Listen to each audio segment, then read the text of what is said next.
la segunda parte del tutorial, donde vamos a ver cómo se realiza un layout partiendo de un esquemático. Recordáis que el día anterior habíamos realizado un esquemático test1.sch. Si procedemos a abrirlo, ¿de acuerdo? Aquí tendríamos nuestro diseño esquemático. Se puede generar automáticamente lo que es el diseño layout o bien el diseño BRD, por board en inglés, ¿de acuerdo? Pulsando este botón, ¿de acuerdo? Que nos permite cambiar desde la visión esquemática a la visión layout. Si os dais cuenta, cuando lo pulsamos nos dice que no existe el BRD y que lo va a generar de forma automática. Esto sería la generación que ha tenido lugar. Si os dais cuenta, en esta generación lo que se observa claramente son dos elementos. Aquí a la derecha tenéis un rectángulo que representa el tamaño máximo de la placa con la que nosotros podemos trabajar. Ese tamaño máximo es el correspondiente a la versión de evaluación o estudiante y corresponde a 160 milímetros de ancho por 100 milímetros de alto. Y aquí, ¿de acuerdo? Si os dais cuenta, el sistema ha colocado de forma arbitraria la huella de todos nuestros componentes.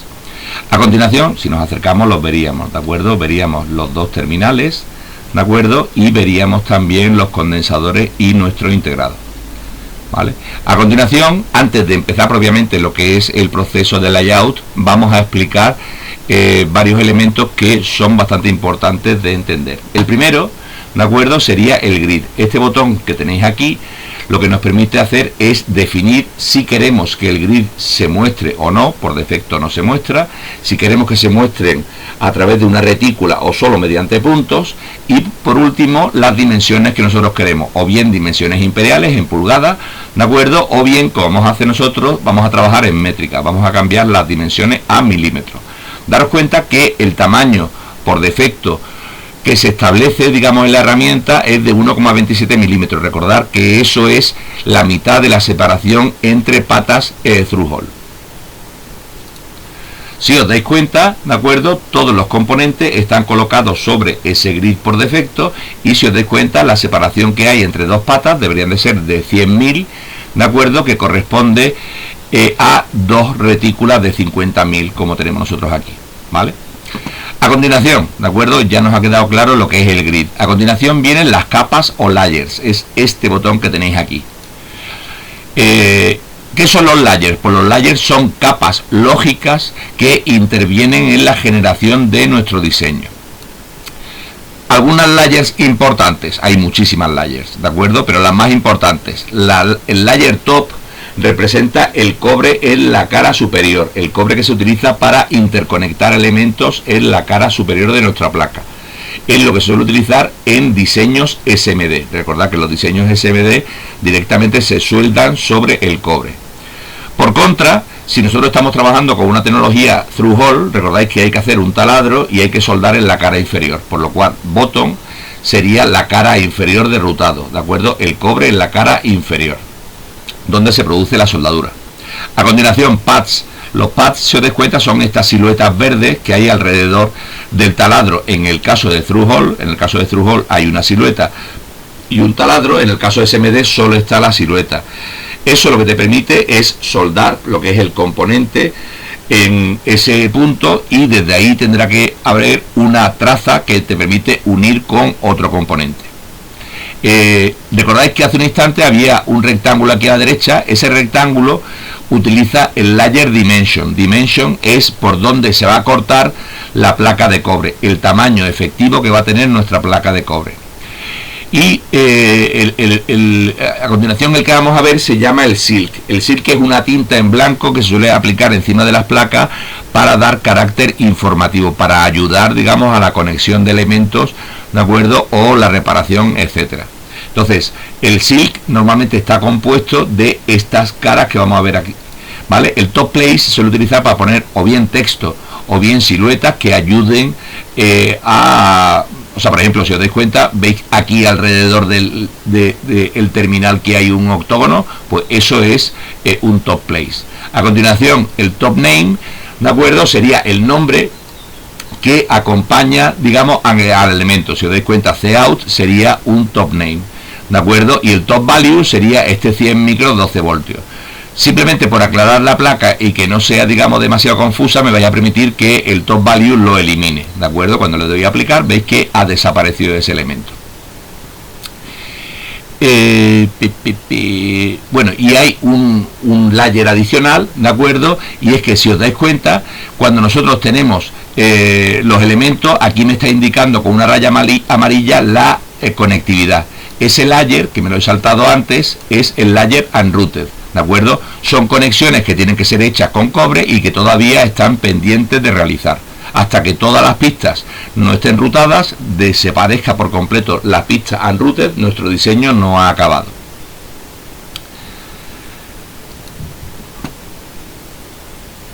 A continuación, lo que vamos a hacer es hacer que la placa de nuestro diseño no tenga un tamaño tan grande como este, sino que tenga el tamaño que nosotros deseamos. Vamos a suponer que queremos que nuestra placa tenga 30 por 20 milímetros y vamos a modificarlo. ¿Cómo se realiza eso? Pues si nosotros le damos a info, que si os dais cuenta nos permite ver o editar propiedades, y modificamos aquí, ¿de acuerdo? Recordad que os dije que la placa por defecto tenía un tamaño de 160 por 100, pues nosotros aquí le diríamos que la queremos de 30 por 20, ¿vale? Y también este lado lo modificamos. Recordad que estamos modificando las dimensiones de las líneas, ¿vale? Ya tendríamos nuestro rectángulo, por lo cual cuando hacemos un zoom to fit, ¿de acuerdo? Nos aparecería aquí nuestro diseño, ¿vale? A continuación vamos con el proceso denominado Place and Route.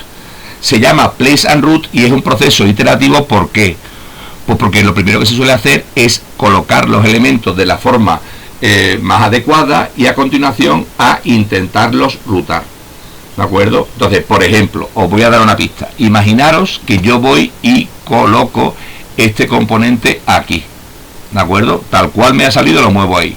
Este componente, como es la entrada, lo coloco aquí. Este componente, como es la salida, lo coloco aquí. Aquí colocaría la capacidad de salida y aquí colocaría yo mi capacidad de entrada. ¿Qué ocurre? Pues que si os dais cuenta, ¿de acuerdo? Tengo las líneas de unrouted que me están dando información, pero esa información está un poquito confusa. ¿Por qué? Pues porque si os dais cuenta, porque este elemento, ¿de acuerdo?, está horizontal. Si estuviese vertical daría más información, ¿de acuerdo? Si os dais cuenta, si me permitís, lo voy a colocar así, voy a hacer exactamente lo mismo que esto, ¿de acuerdo? ¿Veis esa línea? Si estuviese así, ¿de acuerdo?, se cruzaría, ¿de acuerdo? La conexión no sería fácil, pues me voy a permitir que lo coloque así, ¿de acuerdo? Con el condensador exactamente lo mismo, ¿de acuerdo? De hecho, de una forma, digamos, alternativa, lo que se puede hacer es pulsar el ojito. Si le das el ojito, lo que te permite hacer es ver todas las redes que están asociadas a ese punto. Si le damos aquí, ¿de acuerdo?, daros cuenta que nos está diciendo que este punto hay que unirlo con este, hay que unirlo con este, y hay que unirlo con este y con este. ¿Eso qué significa? Pues si os dais cuenta que este más interesaría que fuese hacia abajo y este más, ¿de acuerdo?, también interesaría que fuese hacia abajo. O dicho de otra forma, que voy a colocar el condensador así, ¿de acuerdo?, y este condensador así, ¿vale? Vuelvo al ojito, ¿de acuerdo? Y si os dais cuenta, ¿qué me está diciendo? Pues me está diciendo que tengo que unir este con este, con este, con este y con este. La unión, si os dais cuenta, parece muy simple. Y por otra parte, ¿de acuerdo?, con este diseño tan simple también nos dice que esta unión, digamos, que está hecha rápidamente. Entonces, insisto, se le llama Place and Route porque haces un place, analizas el route. Haces un place, analizas el route. Puede ocurrir que coloques, comiences a rutar y a la mitad te des cuenta que hay un problema. Insisto, proceso iterativo. Bueno, pues una vez que ya hemos terminado un place y ayudados por la pista unrouted, hemos visto que la conexión va a ser lo suficientemente simple, vamos a proceder a rutar. Este es el botón, ¿de acuerdo?, para realizar el rutado, ¿de acuerdo? Lo pinchamos. Recordar, ¿de acuerdo?, que para realizar el rutado hay que especificar dónde vas a aplicar el cobre, si en la cara superior o en la cara inferior. Eso se aplica aquí. Recordad que la cara superior es para SMD y la cara inferior es para through-hole. El componente está en la cara superior, ¿de acuerdo? Se hace un taladro y se suelta en la cara inferior, ¿vale? ¿En qué cara quieres hacer tú el taladro? Y a continuación, ¿qué ancho quieres tú que tenga tu pista? Entonces, si nos metemos aquí, ¿de acuerdo?, vamos a decir que nuestra pista tenga 1 milímetro de ancho. Recordad que esas dimensiones tienen esos números tan extraños porque vienen derivadas de la métrica imperial. ¿vale? Entonces, una vez que ya hemos seleccionado ancho 1 milímetro y gama ruta en la cara inferior, vais a ver lo fácil que es. Solo hay que pulsar aquí, ¿de acuerdo? Permitidme que me acerque para que lo veáis mejor, ¿de acuerdo? Y nos ha colocado una traza.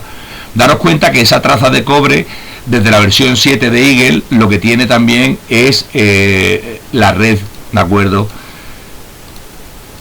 ¿Vale? Veis que esos 3 nudos se nos ha conectado de una forma muy simple, ¿de acuerdo? Están sobre el grid, ¿de acuerdo? Y se conecta muy simple, ¿vale? Y el último que nos quedaría sería este, por ejemplo.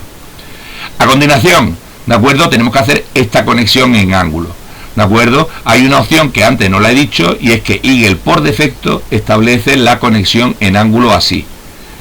Normalmente se procura evitar siempre que se pueda esa conexión en ángulo. ¿Cómo? Pues con la conexión a 45 grados. Entonces haríamos una cosa tal que así, ¿vale? Entonces, insisto, ya habría quedado conectados nuestros elementos entre sí, ¿de acuerdo? En principio no hay ninguna traza unrouted, por lo cual ya estaría acabado. A continuación, hay que verificar que todo está correctamente. Eso se hace con esta opción, lo que se llama el DRC, que son las siglas del Design Rule Check. Para ello, ¿de acuerdo? Cuando lo pulsamos nos aparece esta ventana y deberían de estar cargadas las reglas que nosotros queramos utilizar. En la página web de la plataforma veréis que os hemos colocado un fichero correspondiente a la insoladora. Cuando yo ya lo he descargado y lo he puesto en el directorio de trabajo, ¿de acuerdo? Le das un load y aparece el insoladora.dru. Cuando lo cargas, son, como pone aquí en la nota, unas reglas muy restrictivas para el proceso de revelado químico. Cuando le damos a check, curiosamente no pasa nada, ¿de acuerdo? Bueno, de hecho aquí te lo está diciendo, no hay errores de DRC, ¿de acuerdo? Para que veáis lo que es un error de DRC y cómo evitarlo, permitidme que lo provoque. Si yo cojo este conector y me lo traigo aquí, ¿qué es lo que ocurriría? Pues que si os dais cuenta, parte del pad queda fuera de la dimensión de la placa, por lo cual ahí va a aparecer un error. Cuando yo le diese DRC y le digo que haga la comprobación, me aparece esto, ¿de acuerdo? Me aparecen 4 errores de DRC. ¿Debido a qué? A desbordarme fuera de la dimensión. Me he acercado mucho a la dimensión y me he excedido mucho en la dimensión, ¿de acuerdo? Entonces, ¿cómo se resuelve? Pues procurando que todos los componentes estén lo suficientemente separados y dentro de la dimensión. Podemos colocarlo, por ejemplo, ahí sin ningún problema, ¿de acuerdo? Podemos comprobar que no haya ningún elemento. Este elemento también está separado del borde, ¿de acuerdo? Cuando le damos el DRC, una vez hecha esa modificación, vemos que de nuevo no hay errores en nuestro diseño. Ya habríamos acabado lo que es el DRC y nuestro diseño lo verifica la regla de diseño para el revelado químico de esta placa. A continuación vamos a ver el silk. Si os dais cuenta, hay una cosa que puede parecer un poco, vamos a llamarla antiestética, y es que Cout se sale fuera de la placa. Entonces esta etiqueta, como os he dicho, se suele hacer con tinta, y para ello digamos que debemos de mover este campo. ¿Qué ocurre? Pues que por defecto el campo de silk está asociado al elemento y es necesario separarlos. Para ello se utiliza este botón que tenéis aquí, ¿de acuerdo? Que es el Smash, que te permite separar, ¿de acuerdo? Veis que ya aparece un manipulador, ¿de acuerdo? Los componentes del texto. Entonces, por ejemplo, tú lo que harías sería, lo coges y con el botón derecho puedes rotarlo y lo puedes colocar, por ejemplo, aquí, ¿de acuerdo? Lo cogerías, lo rotas y lo colocas aquí. Y este, por ejemplo, pues lo vamos a colocar arriba, ¿de acuerdo? Lo colocamos aquí, este lo colocamos aquí. Insisto, esto es estético, a cada uno le gustará ponerlo en un sitio, ¿de acuerdo? Los he colocado en esas posiciones, ¿de acuerdo? Recordad que eso es una cuestión estética para que el silk aparezca en un sitio donde sea visible y no colisionen unos con otros. Y digamos que el último paso que nos queda es el denominado flood o inundado. ¿Qué es el flood o inundado? Pues tanto en el revelado químico como en el revelado con máquina de control numérico CNC es poco aconsejable que haya grandes zonas donde haya que quitar mucho cobre. Si os dais cuenta, en esta zona no habría cobre, habría que eliminar ese cobre y eso digamos que puede dar lugar a problemas. Entonces, ¿cómo se resuelve eso? Pues vais a verlo. La idea sería, nosotros nos vamos aquí, que nos permite dibujar un polígono, nos colocaríamos en las esquinas de nuestro diseño, ¿de acuerdo? Y hemos dibujado un rectángulo en la capa bottom. A continuación vamos a decir que ese polígono está, digamos, asociado al terminal GND, al terminal tierra, ¿de acuerdo? Y por último le vamos a dar el roughness, que lo que te hace es te minimiza, te optimiza, digamos, las conexiones de tu diseño. Entonces, ¿qué es lo que ha ocurrido? Pues como su nombre indica, en el inundado se ha inundado todo de tierra, salvo los términos, o sea, las rutas que no sean tierra, que están separadas mediante una distancia de seguridad.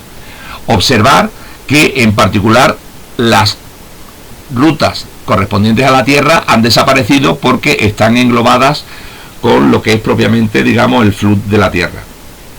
Esto también lo que te permite es proteger a tu diseño contra interferentes, ¿de acuerdo? Y hacer que tu diseño, digamos, que vaya a tener menos problemas de EMI. Hay un detalle en el que el flood puede dar problemas y es respecto a la soldadura.